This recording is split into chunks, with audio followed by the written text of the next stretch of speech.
Hello दोस्तों, नमस्ते सबको। एक बार फिर स्वागत है आपका मेरी यूट्यूब चैनल पर और मैं आपकी सेवा में हाजिर हूँ।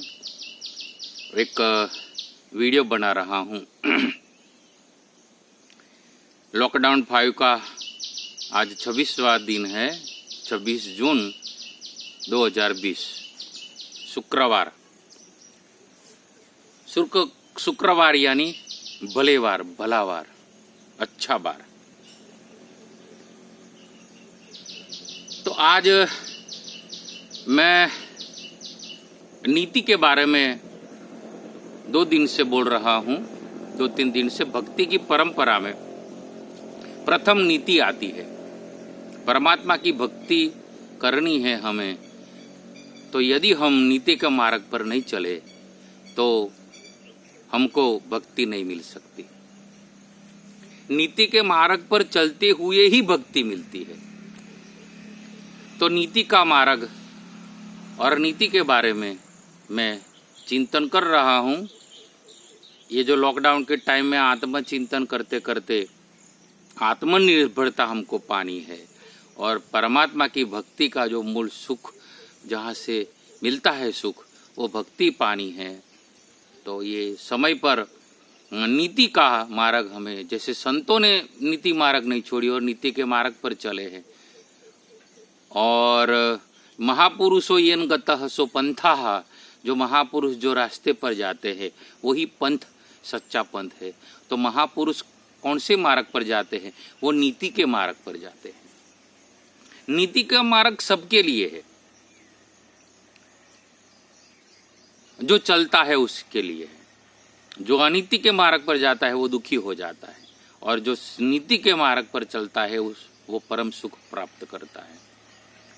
शुरुआत में नीति के मार्ग पर जो जाता है तो उसको कठिनाई और दुख जरूर होगा शुरुआत में, पर आखिर में तो सत्यमेव जयते, धर्म का ही विजय होता है, सत्य का ही विजय होता है। तो नीति क्या है, तो उसके बारे में नीति का दर्शन बाद में कई महापुरुषों ने किए। इसमें प्रधान हमको दर्शन मिलता है हमारे सनातन धर्म में चाणक्य नीति, जो कलयुग में लिखी गई।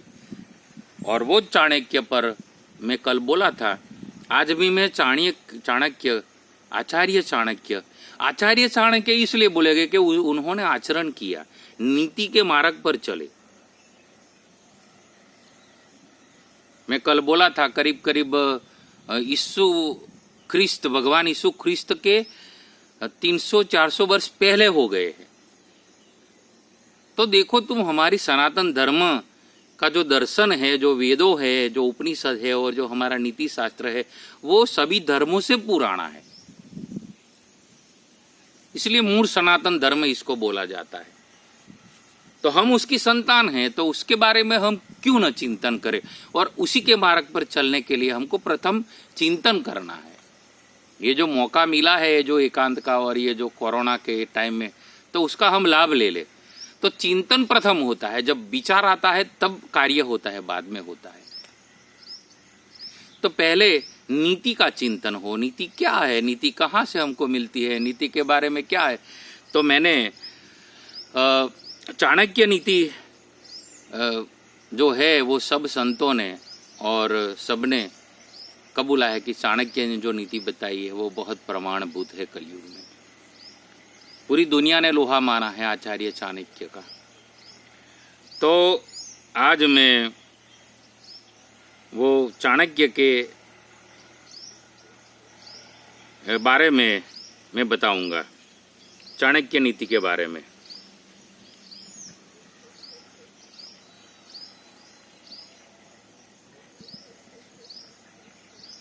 मैंने एक श्लोक सोच रखा था, लेकिन देखो ये मेरे पास ही यो मोबाइल से कल मैंने एक श्लोक बताया था कल, और उसके ऊपर मैंने चिंतन किया था। कल एक श्लोक ऐसे लिया था कि शास्त्र अनंत है और कलाएं भी अनंत है, विद्या अनंत है और हमारे पास समय अल्प है, हमको विद्या और कला प्राप्त करनी है, कितनी कर पाएंगे?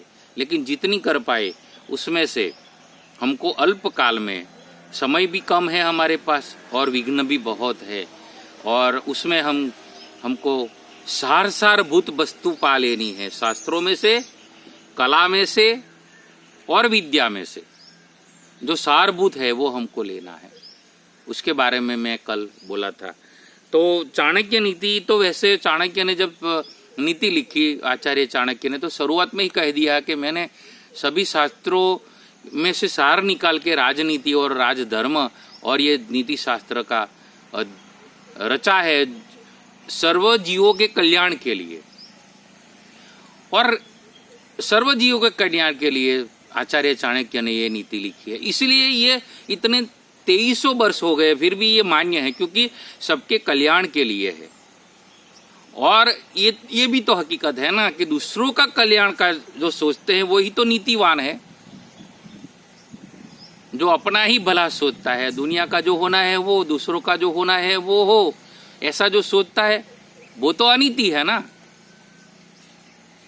सीधे रूप में हम सत्य किसी को मानते हैं, सीधे रूप में हम सत्य उसी को मानते हैं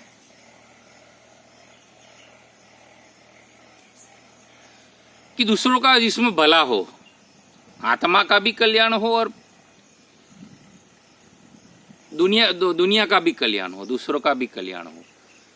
जिस बात में, जिस वस्तु में, वही तो सत्य कहा जाता है, वही तो नीति है, वही तो धर्म है। धर्म और नीति साथ साथ में चलते हैं। कोई अधर्म करे और बोले कि मैं नीतिवान हूं, तो वो नीतिवान नहीं है। तो धर्म साथ में रहता है और नीति, मानो कि धर्म और नीति पति पत्नी है, और धर्म और नीति के संयोग से सत्य पैदा होता है, उसका संतान है सत्य। धर्म और नीति का, नीति नहीं होगी और धर्म नहीं होगा तो सत्य दर्शन नहीं मिलेगा। इसलिए नीति की जरूरत है। नीति के गर्भ में से सत्य का प्रादुर्भाव होता है और नीति धर्म में ही होनी चाहिए।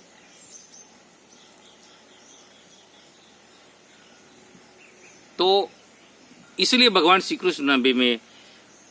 कृष्ण ने भी गीता में कहा है,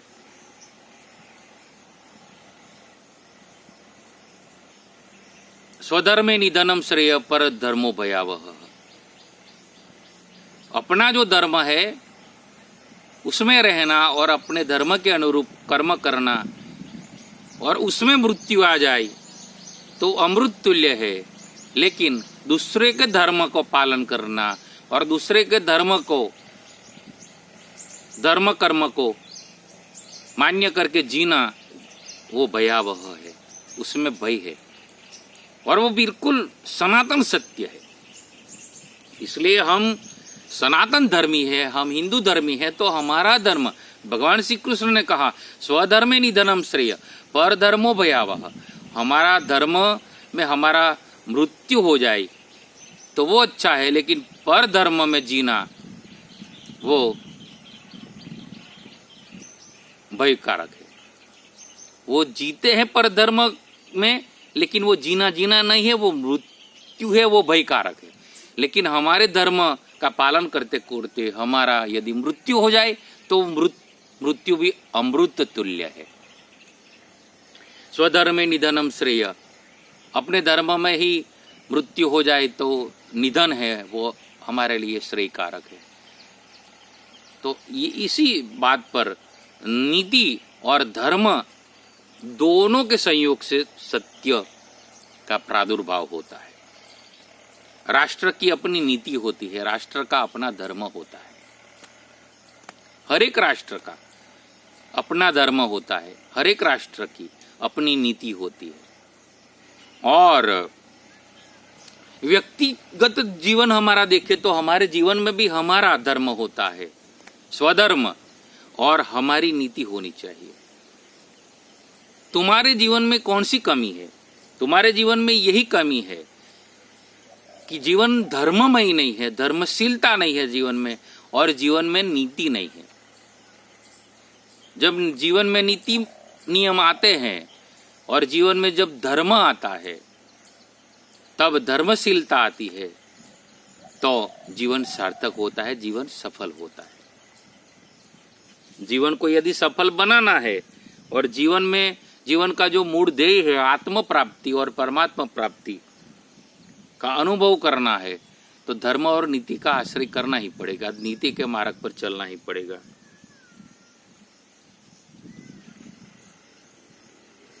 अब मैं एक श्लोक ले रहा हूं। मुझे एक दूसरा श्लोक मैंने आज सोचा था कि मैं वो ले लूं, लेकिन आज मैं एक श्लोक जो मैंने सोचा था वो नहीं अभी मेरे को दिखाई दे रहा है। ये मोबाइल में मैंने एप्लीकेशन डाउनलोड की है, उसमें चाणक्य नीति शास्त्र जो है उसकी एप्लीकेशन मैंने डाउनलोड की है। इसमें ये मैं उसमें देखकर बोल रहा हूँ, क्योंकि शास्त्र अनंत है। जब कल मैं बोला था तो सब तो याद नहीं रहते हैं। चाणक्य ने नीति लिखी है, सब तो याद नहीं रहेगी, तो मैं पढ़ के और उसके बारे में आज चिंतन करूंगा। तो वो चाणक्य नीति का 13वां अध्याय है। सार सार हमको ग्रहण करना है ना। चाणक्य ने ही बताया है कि हमारे पास समय अल्प है, और अल्प समय जीवन में भी, अल्प समय में भी हमारे को विघ्न बहुत है। विघ्न बहुत है, एकांत कहाँ मिलता है चिंतन करने का। ये तो कोरोना है तभी सब ठहरे हैं घर में, और मैं भी तो मुझे ये टाइम मिला है, नहीं तो विघ्न बहुत है। कर्म की विक्षिप्तता बहुत है, कर्म की गति बहुत गहन है। हम तो वो एकांत और आत्मचिंतन का टाइम नहीं मिलता है। तो ये समय में, कोरोना के टाइम में ये मिलता है टाइम, उसका हम सदुपयोग कर ले। यही दौरा मैंने पकड़ा है। अखात्री इसके बाद से बहुत, तो मैं आत्मचिंतन के लिए, तो उसमें सार ग्रहण करना है। तो मैं आज एक श्लोक ले रहा हूँ जो मुझे सारभूत लगता है।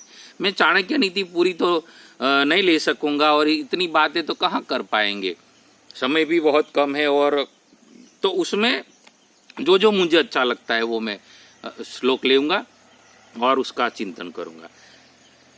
अनागतः विधाता च प्रत्युत्पन्न मतिस्तथा दवावेतो सुख मदेते यद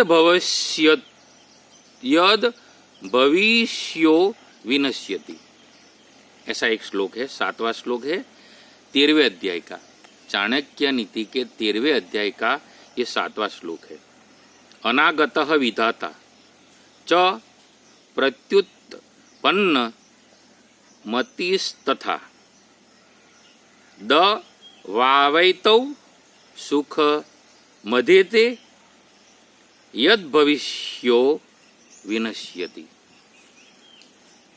तो इसका मतलब मैं पढ़ लूँ और उसके बारे में मैं चिंतन करूँ, ताकि तुमको ये जो सारभूत बातें हैं वो तुमको समझ में आए। और मेरा भी ये लेसन पक्का हो रहा है ना, मेरे मन को भी बोध हो रहा है ये नीति कहीं हम चूक ना जाए जीवन में। इसलिए जो भविष्य के लिए तैयार है, अनागत विधाता जो भविष्य के लिए तैयार है, च प्रत्युत्पन्न मतिस्तथा, और जो किसी भी परिस्थिति को चतुराई से निपटता है, किसी भी परिस्थिति को चतुराई से निपटता है। द वावेतौ सुख मदेते, ये दोनों व्यक्ति सुखी है। कौन से सुखी है दो व्यक्ति? जो भविष्य के लिए तैयार है, अनागत विधाता जो भविष्य के लिए तैयार है। च प्रत्युत्पन्न मतिस्तथा, जो किसी भी परिस्थिति को चतुराई से निपटता है, उसके लिए जो तैयार है किसी भी परिस्थिति। आज ये कोरोना का टाइम आया है, तो उसके साथ हमको अब कोरोना को हराना ही है, ये परिस्थिति आई है। और चीन के साथ भी संघर्ष चल रहा है अब हमारे देश का, तो ये भी तो निपटना है चतुराई से। किसी भी परिस्थिति को चतुराई से लिखा है। प्रत्युत्पन्न मतिस्तथा द वावेतो सुख मदेते यद भविष्यतो विनश्यति। लेकिन जो आदमी सिर्फ नसीब के सहारे चलता है वो बर्बाद हो जाता है। बहुत बड़ी चुटकी मार दी है चाणक्य ने यहाँ। जो नसीबवादी लोग हैं, जो प्रारब्धवादी है, वो कुछ नहीं कर सकते। जो प्रारब्ध के सहारे चलता है ना, उसके जीवन में आलस आ जाती है, उसके जीवन में डिप्रेशन आता है। जो प्रारब्धवादी है, जो नसीब में मानता है, नसीब को ही मानता है। रामचरितमानस में भी आता है, जब समुद्र के किनारे, समुद्र के पर जो सेतु बंद करना था, तब भगवान राम ने सेतु बंद के लिए वहां से समुद्र से प्रार्थना करने के लिए बैठे। तब लक्ष्मण जी बोले कि भगवान, लक्ष्मण बोले कि इसको बांध दो, कैसे भी करके समुद्र को बांध दो, उसको प्रार्थना करेंगे, क्यों करेंगे? देव देव आलसी पुकारा। जो आलसी लोग हैं वो देव देव करते हैं। देव देव यानी नसीब, नसीब में जो होगा सो होगा, नसीब में जो होगा सो होगा।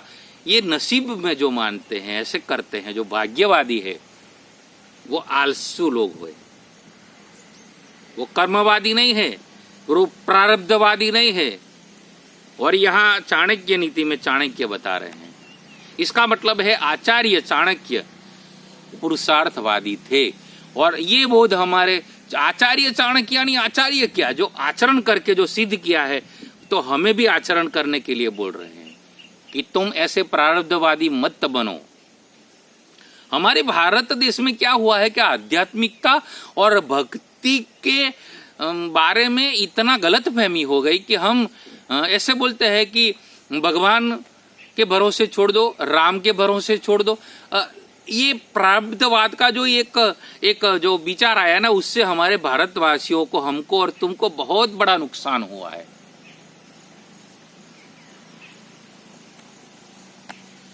स्वामी विवेकानंद, मैंने बीच में एक बार कहा था, स्वामी विवेकानंद बोले थे कि भारतवासियों को मैं 3 उपदेश दूंगा, 3 उपदेश, कि कर्म करो, और दूसरा वो भी बोले तो वो ही बोले कि कर्म करो, और तीसरा कर्म करो 3 बार बोले। मैं विवेकानंद बोले थे कि भारत देश को मैं उपदेश देता हूं कि 3 उपदेश देता हूं, वो तीनों उपदेश एक ही बात पर मैं बोलता हूं कि कर्म करो, कर्म करो, कर्म करो।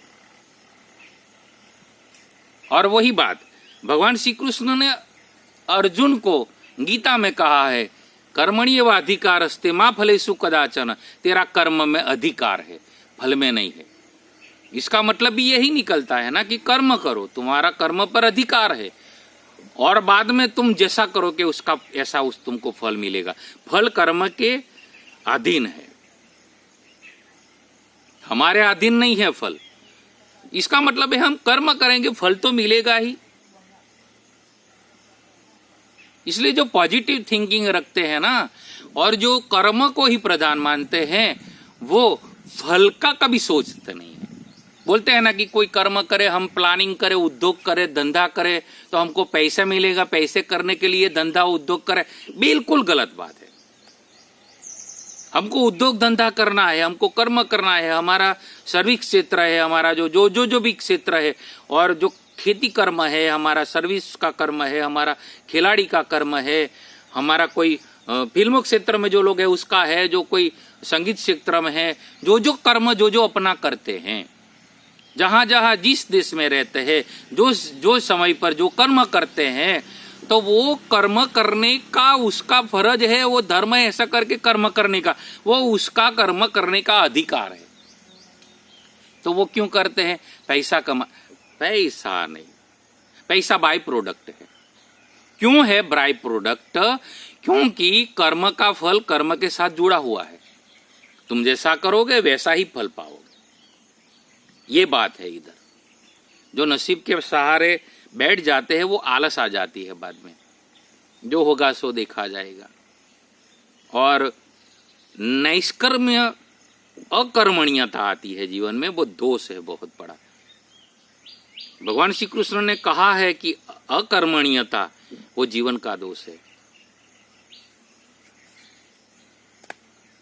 और भाग्यवशात अपने भाग्य के वश में होकर अपने भाग्य का ही प्रधान मान के हम यदि कर्म छोड़ देंगे तो हमको दोष लगेगा।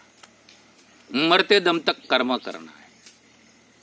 इसलिए स्वामी विवेकानंद तो भक्ति के बारे में बोले थे कि वर्क इज वर्शिप, कर्म ही भक्ति है। क्यों बोले थे? क्योंकि नीति का मार्ग यहां से शुरू होता है, कर्म से। यदि हमको सेवा करनी है, देश सेवा करनी है, सबकी सेवा करनी है, समाज की सेवा करनी ही है, तो कैसे होगी? कर्म नहीं करेंगे तो कैसे होगी सेवा? मैं ये जो वीडियो बना रहा हूं और मैं आपकी सेवा में ही बैठता हूं।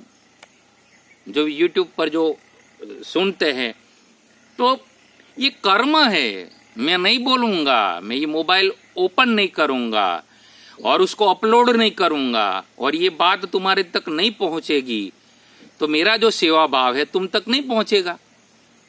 कर्म प्रधान है। रामचरितमानस में भी कहा है, कर्म प्रधान विश्व करी राखा, जो जस करई सो तछ फल चाखा। जो जैसा कर्म करता है उसका ऐसा फल चाखता है। कर्म के साथ उसका फल जुड़ा हुआ है। कर्म तुम जैसा करोगे ऐसा उसको फल आएगा। तुम्हारे आंगने में यदि तुम बबूल का वृक्ष पेड़ बोओगे तो वहां कांटे ही आएंगे बबूल के। और यदि आंगन में तुम यदि आम का वृक्ष बोओगे तो वहां तुमको आम खाने को मिलेगा, ऐसा फल मिलेगा। मैं तो खेडूत हूँ, तो हम जब खेती करते हैं हम जानते हैं कि खेत में जो बोते हैं वो ही पकाते हैं। वैसे सब आदमी दुनिया में खेडूत है। ये शरीर क्षेत्र है और ये शरीर रूपी खेतर में हम जो जीव है वो खेडूत है और वो वहाँ कर्म का रोपण करता है। जो जीवन है हमारा, वहाँ हम जो वाणी से कर्म करते हैं, आंखों से जो देखते हैं वो भी कर्म है, कानों से सुनते हैं वो भी कर्म है। वो कर्मेंद्रिया जो है ना, उससे जो हम कर्म करते हैं वो कर्म का फल उसी के साथ जुड़ा हुआ है। भगवान श्री कृष्ण ने इसलिए बोले है कि कर्मण्येव अधिकारस्ते मा फलेषु कदाचन। तुम्हारा कर्म के साथ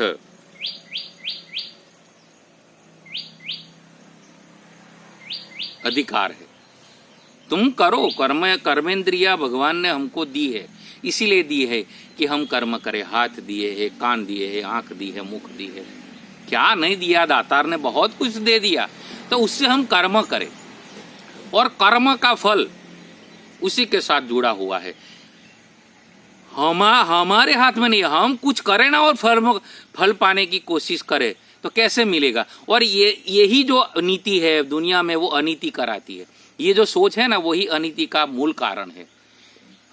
तुम यदि ऐसा सोचोगे कि मुझे फल मिल जाए अच्छा और मैं ऐसे दुनिया में सब पा जाऊं, कुछ करूं ना और पा जाऊं, कैसे होगा? करोगे वही पाओगे, जैसा बोओगे ऐसा ही तुमको फल मिलेगा। तो ये बात यहाँ आचार्य चाणक्य बता रहे हैं। नीति का मूल जो सार है वो यहीं से शुरू होता है। कभी भाग्यवादी मत बनो। हमारे देश में ये जो भाग्यवाद का जो एक जुनून चढ़ा, एक गैर रीति और गैर जो विचार फैला, और उसमें कई अधूरे ज्ञानी लोग भी जुड़ गए हमारे देश में, तो लोगों को ये भाग्यवाद की ओर ले गए। अध्यात्म का अर्थ ये नहीं है। अध्यात्म अर्थ पूछो क्या स्वामी विवेकानंद को, तो वो ही बोले है कि कर्म करो कर्म करो कर्म करो, वर्क इज वर्शिप।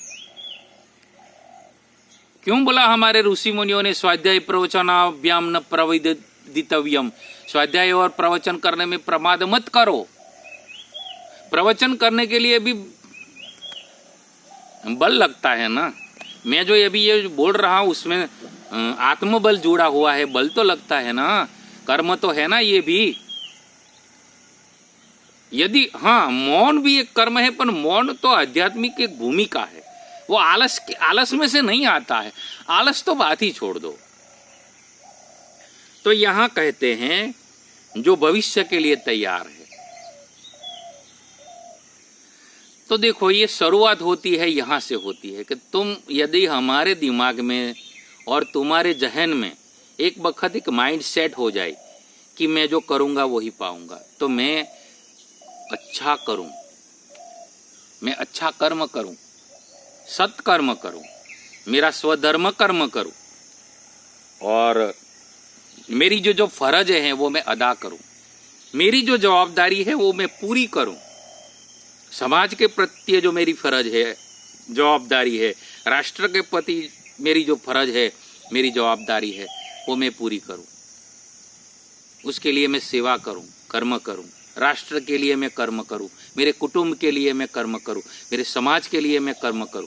मेरे लिए नहीं, मेरे लिए जब मैं कर्म करता हूं तो वहां कर्म की व्याख्या जरा उलट हो जाती है, स्वार्थ कर्म हो जाता है। तो कर्म की गति न्यारी इसलिए बोलते हैं, गहना कर्मणो गति गीता में कहा है भगवान श्री कृष्ण ने, इसलिए कहा है कि कर्म की गति गहन है। कर्म करना ही है, बुरा कर्म नहीं करना है, अच्छा ही कर्म करना है। हमारा जो स्वधर्म कर्म है, जो हमारा कर्म है, वो हमको करना है। उसके लिए पूछो तुम्हारी जात को कि मैं कौन हूं। और शरीर में हमारे ही अंदर आंतर चेतना के रूप में हम जब डुबकी लगाएंगे तो अंदर से आवाज आएगा कि मैं शरीर नहीं हूं, मैं तो आत्मा हूं, अमर आत्मा हूं, परमात्मा का अंश हूं, शिव का अंश हूं, मैं जीव हूं, आत्मा हूं। तो मेरा कर्म क्या है? जहां मैं जन्मा हूं और जहां जन्मा हूं, जिस देश में जन्मा हूं, जिस समय पर जन्मा हूं, तो मुझे क्या करना है?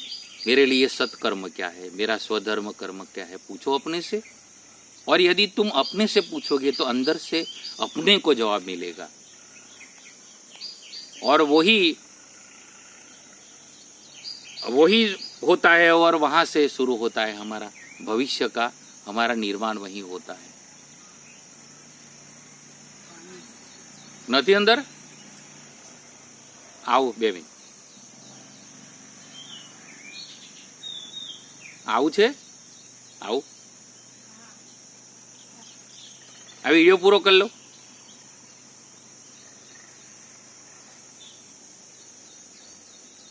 तो देखो ये थोड़ा मेरा ये स्वधर्म कर्म है, ये पानी भरने आए हैं, मैं तुमको बता दूं तो मुझे करना है। आज मैं वीडियो यहाँ रख रहा हूँ और इसी श्लोक पर मैं आगे बोलूँगा। अभी थोड़ी देर में मैं आ रहा हूँ और तुम्हारी सेवा में फिर हाजिर होता हूँ। Thanks for watching. नमस्ते सबको। ये चैनल को सब्सक्राइब करो और आगे आने वाले वीडियो की तुमको नोटिफिकेशन मिलेगी। और आगे जो ये ऐसी जो बातें हैं जो तुमको यदि जीवन में अच्छी लगे और आए तो लाइक करो और दूसरों को शेयर करो, ताकि यही हमको करना है। भारत के लिए हमको ये सेवा करनी है, भारत का उद्धार करना है, हमारा आत्म कल्याण करना है, समाज का कल्याण करना है, देश के लिए हमको कल्याण करना। हम नीति के मार्ग पर चले। तो आगे मैं अभी इसी के पर आगे बोलूँगा। नमस्ते सबको। Thanks for watching again.